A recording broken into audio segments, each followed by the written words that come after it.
ये दोस्तों, तो आज का हमारा विषय है वर्णों के उच्चारण स्थान। ये वीडियो हिंदी और संस्कृत दोनों मीडियम के स्टूडेंट्स के लिए बहुत ही यूज़फुल रहने वाला है, क्योंकि इस वीडियो में हम वर्णों के उच्चारण स्थान को याद करने के लिए उनके सूत्रों को जानेंगे या पढ़ेंगे, जिससे आप उन सूत्रों को याद करके उच्चारण स्थानों को याद रख सकते हैं। तो ये किसी भी कॉम्पिटिटिव संस्कृत से रिलेटेड किसी भी कॉम्पिटिटिव एग्ज़ाम्स में उच्चारण स्थान से रिलेटेड क्वेश्चन पूछ ही लिए जाते हैं। तो चलिए शुरू करते हैं। तो सबसे पहले हम जानते हैं कि उच्चारण स्थान किसे कहते हैं। प्रत्येक वर्ण जहाँ से भी उत्पन्न होते हैं, मुख्य जिस भाग से भी उत्पन्न होते हैं, वह उसका उच्चारण स्थान कहलाता है। तो पहला सूत्र है आ को ह विसर्जनीय नाम कंठा, यानी आ और कवर्ग, कु यानी कवर्ग, आ यानी आ और कु यानी कवर्ग, जिसमें आते हैं क ख ग घ ङ, और हा और विसर्ग, विसर्ज यानी विसर्ग, ये आते हैं कंठ में। इसमें इस नियनाम को नहीं गिनते। आकु ह विसर्ज ये आते हैं कंठा। आकु ह विसर्जे नियनाम कंठा, इस प्रकार से आप याद रखेंगे। और इसमें आते हैं आ कु यानी कवर्ग, ह यानी विसर्ग, हा यानी हा, और विसर्ग यानी विसर्ग, कंठ, कंठ इसका उच्चारण स्थान है कंठ। उसके बाद दूसरा है ईचु यशानाम तालु। ईचु यशानाम क्या है, इसका उच्चारण स्थान तालु है, जिसमें ई में ई, चू में चवर्ग आते हैं, जिसमें च छ ज जह ञ, या और शा नाम को नहीं गिनेंगे। मैंने यहाँ ऊपर भी बोला था कि निया नाम को नहीं गिनेंगे, नाम को नहीं गिनेंगे। शा आते हैं तालु में, ईचू या शा नाम आते हैं तालु में, ई और चवर्ग, और या और शा आते हैं तालु में। उसके बाद तीसरा है री टू रशा नाम। ये सूत्र है, याद रखिएगा। री टू रशा नाम आते हैं मुर्दा। री टू रशा नाम का उच्चारण स्थान है मुर्दा, जिसमें रिक टू में टवर्ग आते हैं, ट ठ ड ढ अण और रा और शा, ये इनका उच्चारण स्थान मुर्दा, जिसमें हमने पढ़ा था कि नाम, अनाम और या नाम, निया नाम को नहीं गिनेंगे।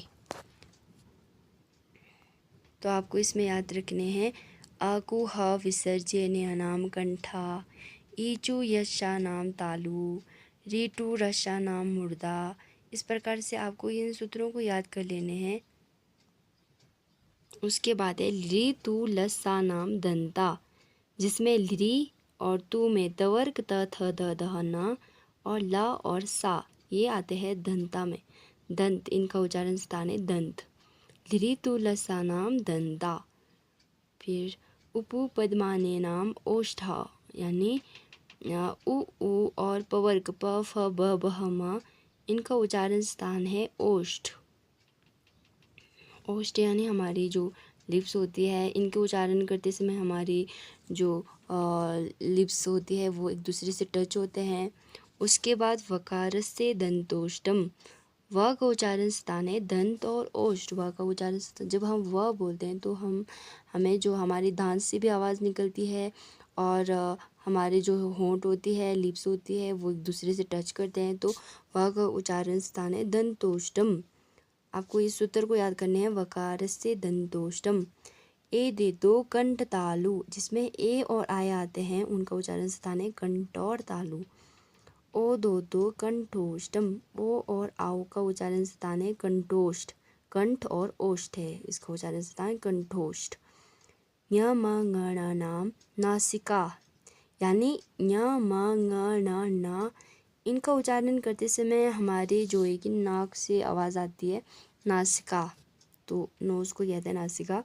नासिका अनुस्वार से, जो हमारे अनुस्वार है उसका उच्चारण स्थान भी नासिका है। याद रखिएगा, अनुस्वार का उच्चारण स्थान भी नासिका है। अनुस्वार मैंने आपको कल पढ़ाया था, जिसमें जैसे चांद के ऊपर बिंदु लगती है उसको अनुस्वार कहते हैं।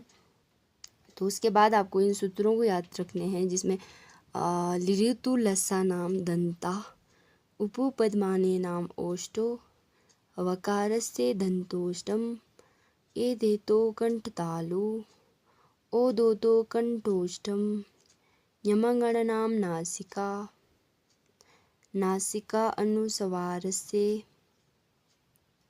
उसके बाद आप इन सूत्रों को याद कर सकते हैं, या आप 2-3 बार वीडियो देख सकते हैं, तब जाके आपको याद ना करना पड़े शायद। तो उसके बाद एक प्रश्न है आप लोगों के लिए। ल वर्ण से उच्चारण स्थानम अस्ति। ल वर्ण का उच्चारण स्थान क्या है? कंठा है, दंता है, तालु है, नासिका है। ये आप कमेंट बॉक्स पे लिख के छोड़ दीजिएगा। और बाकी की वीडियोस के लिए आप मेरे चैनल को सब्सक्राइब ज़रूर कर दीजिएगा। धन्यवाद।